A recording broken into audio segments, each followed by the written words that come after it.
Welcome to GHV Mentors, the podcast dedicated to helping entrepreneurs avoid critical mistakes and build thriving businesses. Whether you're just starting out or scaling up, we're here to guide you with insights, strategies, and real-world advice. Thanks for being with us. I'm Brian Powell, proud father, youth advocate speaker, and entrepreneur mentor specializing in operations and sales team structuring. My name is Kellen Calloway. I have grown and scaled and started many businesses, and I'm super excited to be here. And today, we're talking about the 7 strategies to be more productive and utilize your time, and then really just to discuss some of the traps that most business owners fall into. The first trap that we want to cover is lack of prioritization. What's your experience with this, Kellen? I think everybody falls into this eventually when they grow and scale, right? Because everybody can be successful when they're the single guy in the van when they first start off. The first 6 months or whatever, like the only prioritization is get jobs. Yes. Right? Then once you get the jobs, then you got to prioritize job cost analysis and social media and accounting. So learning where to put your time is super, super, super important. So exactly. Everybody has this problem. And I think every time you scale up from 0 to $500,000, $500,000 to $1 million, it changes. That's the scary thing. You're never the same. Oh yeah, right. Absolutely. Like you're the guy. When I first started, I would make sure I bought everything. I was at the supply store. I covered all the expenses. Once I hit a new level where it didn't make sense for me to buy all the materials, I had to have somebody else doing that. So I had to learn. Okay, I can't prioritize that, but that was scary. Yeah. It's like giving somebody your checkbook and saying, go buy materials, whatever you want. So you put new procedures in place. So my priorities changed, and my responsibilities changed too. So every time you level up, that props up. Exactly. So the first strategy that we would recommend is the 80-20 rule. 80% of your results should come from 20% of your efforts. Really focusing on what maximizes the business and focus on where your time should be utilized the most important, right? Yeah, absolutely. So a lot of times too, it's like you don't know, right? And you also like to do certain tasks that might not be in that 20% category. Yes. Right? Like you might like being with the parts store guy. You might like whatever that may be. So learning what that 20% is and sticking to that. And if you don't like it, hire it out.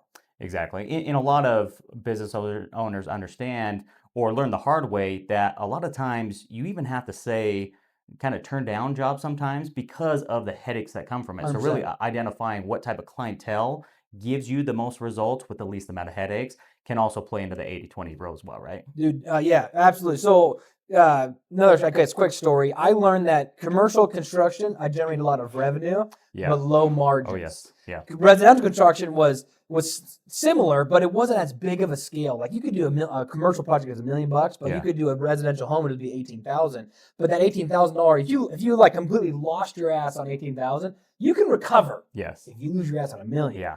So I learned, okay, I can make more money and take more risk on residential, and I made more money on home services, where commercial is great, and you can make a killing at it. But just know, where do you prioritize your time? Are you a commercial guy? Are you a residential guy? Are you a home service guy? Are you a office guy? Are you an admin guy? Are you operations? Learn what you're good at and focus on that. Exactly. So I always say riches are in the niches. Exactly.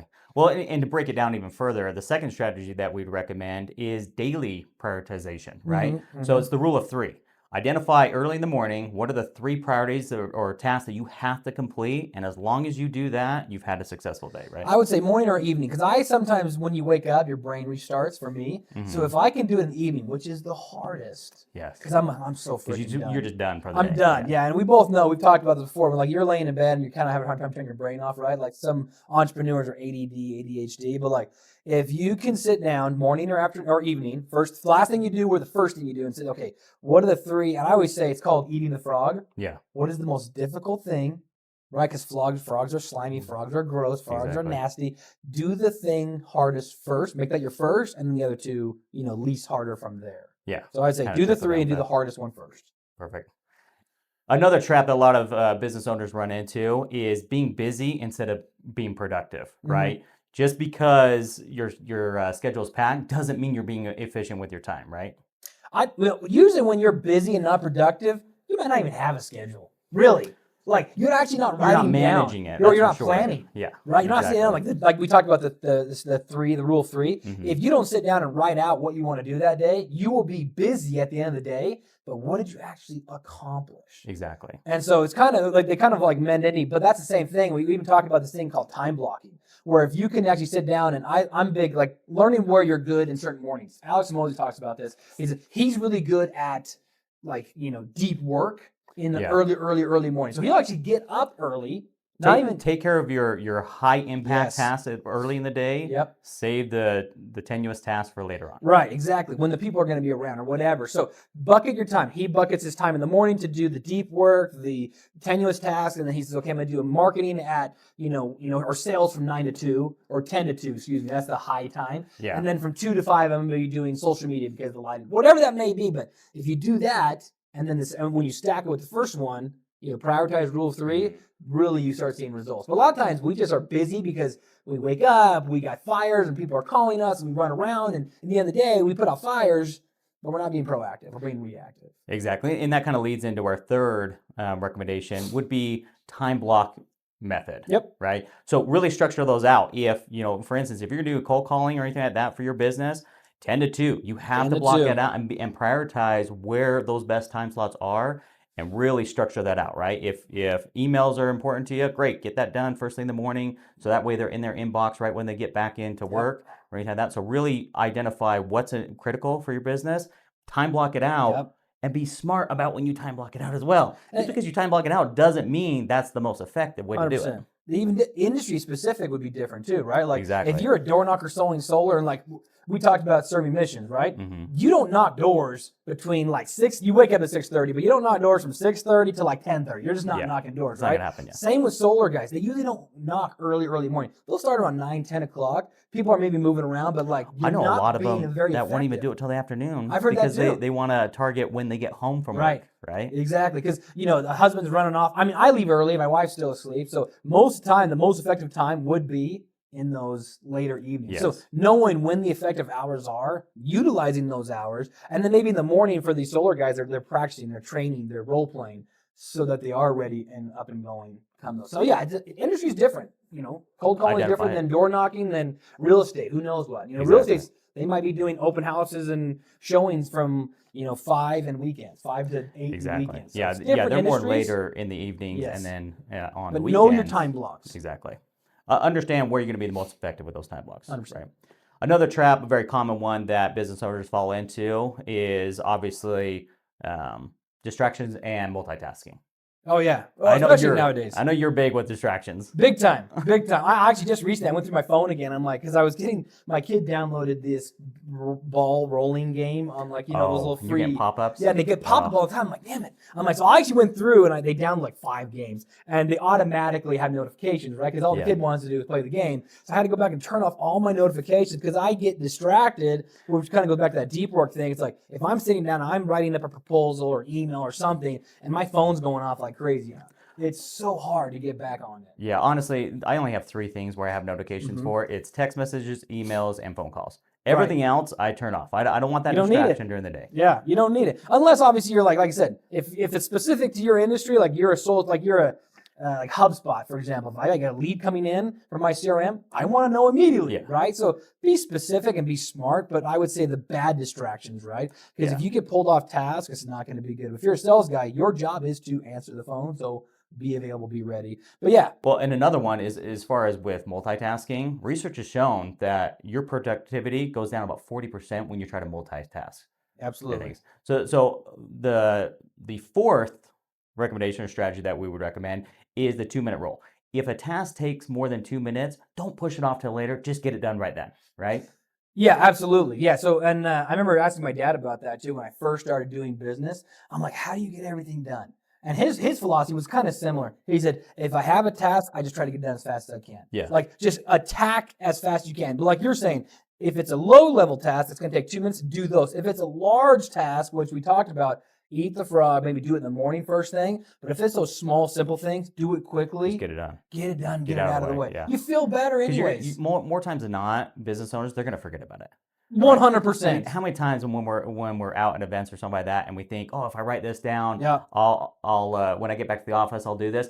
More times than not, you always forget about it. Now, we'll talk a little bit later on how to structure those type of things out. Yep. But for more times than not, you have to just take care of it right then, Right or else then. just out of sight, out of mind, right? 100%. And if you actually can't, right, that's where I really leverage like an assistant or even like a to-do note, like a app. I'm like, I'll just text myself it, or I'll text somebody. I'm like, hey, this is what I need to do today. Like whatever that may be. That way I have accountability. But if you can't do that, if you're in the office, like I got all these things popping up, do more tasks, do them quickly. I always feel better at the end of the day when I'm like, dude, I crossed off like 12 things off my list that I Exactly. was wanting to get done. So you're gonna feel better. You're gonna be more productive too, because the more productive you are, you actually become more productive. It's Exactly. like success breeds success, Yep. right? So Exactly. keep killing it. I agree.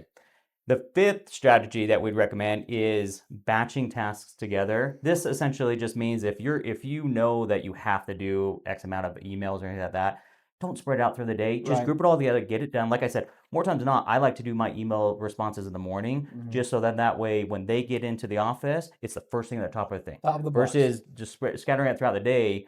So really structure that out. If you know that you have to do X amount of phone calls, set a time block. Yeah. Again, it's that time block. Group it together and just take care of that. So it's one thing to time block, but it's another to make sure that during that time block, it's organized. That you're not 100%. you're not going to be distracted off of, oh crap, I forgot to do that email or something like that. And then now you're just mixing everything up and just creating chaos for yourself, essentially. Absolutely. And that goes for everything, right? Like if you're, out, what's that one guy? Anyways, this one guy, he would like to send emails at 4:30 in the morning. Oh, yeah, yeah. I know. Oh, that Ryan book. Serhant. Yes, yeah. Yeah, his thing, because he wanted to make people know I'm up and cooking Yes, already. yeah. But the idea is It's a it's a psychological thing. psychological Yep. thing, but also that's when he likes doing emails. Yeah. Right? It worked for him. So he did it all at one time. He did it in the morning. He like I said, these are stackable, right? Yes. And there's levels to this, which is amazing. But if you can still, okay, I'm gonna batch my time, I'm gonna do only emails, and I'm gonna do it at 4:30, like you're gonna be way ahead of people. Exactly. Right? So that's the true beautiful of this. The beauty of this is it's not just like do this one thing. It's like you can do this and this and this, and that's going to make you 10 times more effective by learning how to really break it down. Well, for you, we're really trying to say break down the fundamentals and say if you just did one of these, great. And then once you've mastered that, stack it again. Exactly.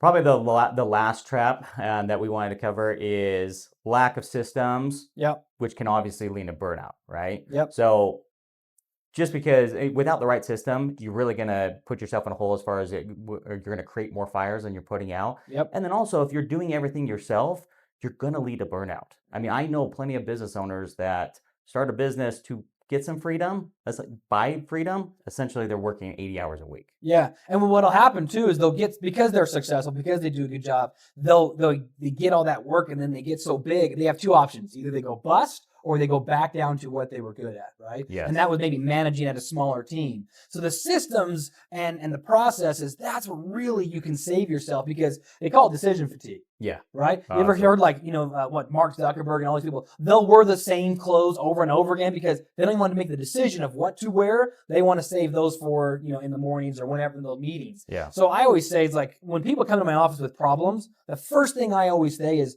what's the process? Yeah. Because I don't want to make the decision again and again and again. I want to make it once. I want to write it down. I never want to make that decision again. And I want to make the decision where, and this is a key point too, when you're not emotionally heightened.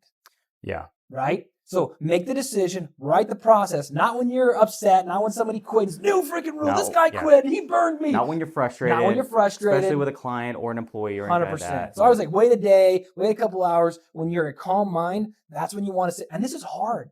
Writing systems is scary and hard for business owners because what they're going to do is they're going to build these beautiful systems if they can, because usually they're so busy already. And then you're just, I'm already busy. Now you want me to sit down and write out a process? Yeah. It's exhausting even to think about it, right? Well, and then it actually leads into our sixth strategy, which is delegation and automation, right? 100%.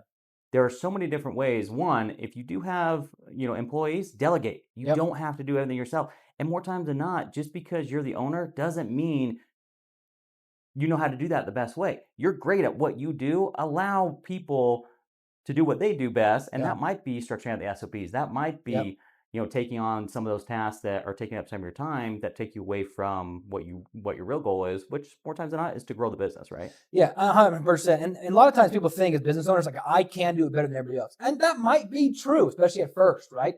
But what you got to say is, if I can have somebody else do it at least 80% as good as me, Yeah, you need to delegate it out. absolutely. Like, find anybody who can do 80%. Don't think like, oh, ever going to be as good. Nobody's going to be as good as you, especially at first, Yeah, because you know everything about the business. A lot of times I talk to people who want to bring on sales guys, like, oh, but nobody knows, nobody's as good as me. I'm the best salesman. Like, yeah, of course you are, dude. Like, you've started this. You've been doing this for 3 years. This guy's jumped into it in 30 days, want him to be as good as you. yeah, Can't expect it. But could he be 80% as good as you? Yes. Get rid of it. I don't care if it's, payroll or sales or operations or SOPs, whatever. You need to learn to delegate as you scale. But that is a key thing. And it's hard for business owners. It's not easy because they're good at doing what they do best. So it's really sometimes hard. But I will say, there's two types of people. One person who delegates through abdication, and then there's delegation. yeah, And the difference is, and my dad, he's really good at abdication. Really good. He loves this. Honestly, it works good for our partnership. yeah. But he's like, here's this task. Here, I want you to do payroll. And he'll give it to you, and he'll leave you to it forever. He'll never check on you. He'll never inspect on you. He's just like, there you go. I'm done. Oh, I can move on to something else. And a lot of employers do this. They delegate through abdication. They just say, here you go. You figure it out. And that's the scary part. You need to learn to delegate through delegation, which is actually you sit down and you check on them. It's kind of like the Ronald Reagan trust but verify, Yeah. right? You're going to trust them to do their job, but we need to inspect them Oh, to absolutely. make sure they're doing it correctly. It could be once a week, it could be once a month or once a quarter, but you need to make sure that they know and you know we're going to check and we're going to make sure it's done correctly. Well, it's putting that structure in place, right? That Yep. that accountability level. Just 100%. because you think they can do it, at the end of the day, that can really put your company back if you do that wrong for an extended period of time, right? So Absolutely. catching those problems early. One thing that we really like to do is delegate Uh-huh. as far as with our VAs. Yeah. I mean, for me, I know, like I said, some of those events, if I don't send that immediately to my VA to put it in the CRM, to contact, to schedule it, to send out that calendar invite for our meeting, I'm going to forget about it when I get home. There's no 100%. way. So identifying, it's kind of going back to the 80-20 rule, right? Mm-hmm. Where is my effort utilized the most efficiently? Any other task, delegate it out. And you've seen that with your clients at home and garden shows, right? Oh, yeah. You can't remember everybody you With shook their expos, hand. yeah. Like, you got to take a quick note, send it off to the office person, and then move on to the next person, because you got to be in sales. They talk about you when you're working with a client, they're your whole world. Yeah. Everything else stops, and they're your full focus, right? Exactly. Because they need that. So yeah, I would say like a home and garden shows, or even when you just have 8 service calls and you're doing that, or 8 appointments or 8 showings or whatever you're doing, you think you're going to. But I'm telling you, there's no way you remember every little detail that you're going to do at that time. Exactly. So delegate as best you can all those tasks. Well, and then automation as well. There's plenty of automated tools out there. Zapper's a really good one for small business owners when they're trying to delegate repetitive tasks. Mm-hmm. There's other marketing ones like Active Campaign, where you're marketing your sales ones. Really look into those ones and see what's going to fit best for your industry. Delegate those things out to automation. Automation, yeah, best you can. I mean, you can pre-send happy birthday texts. Yeah. Like, you can literally in a year in advance text them to say happy birthday. I've done it. I'm like, dude, that was awesome. Yeah. Like, even at those small things, like just those really little things. But like you said, if you can leverage social media, or not social media, the CRMs or AI to do it even better for you, do it, right? Yeah. If you don't, you're gonna be left behind. Exactly. Take that off your plate. Yep. Think of it once. Our final strategy is probably the biggest one, I would say. Learn to say no. Every yes to something that's unimportant is a no to something that's vital for your business. Yep, 100%. So a lot of the, especially, well, I keep thinking small businesses, right? Because a lot of these are like, they have levels, but learning to say no also, like even Warren Buffett talks about this. So like, you can be at a high level and he says no more than he says yes, right? Like, no, I don't want to invest in that. No, no, no, no. That's his main thing. Then he only says yes to certain things that fall in his niche. And learning, I guess, your niche is important. So even when you're a small business, or if you're like a Warren Buffett size, which is like crazy to think that he says no that much, right? But as a small business owner, usually we're so hungry, we'll say yes to anything because we just got to eat.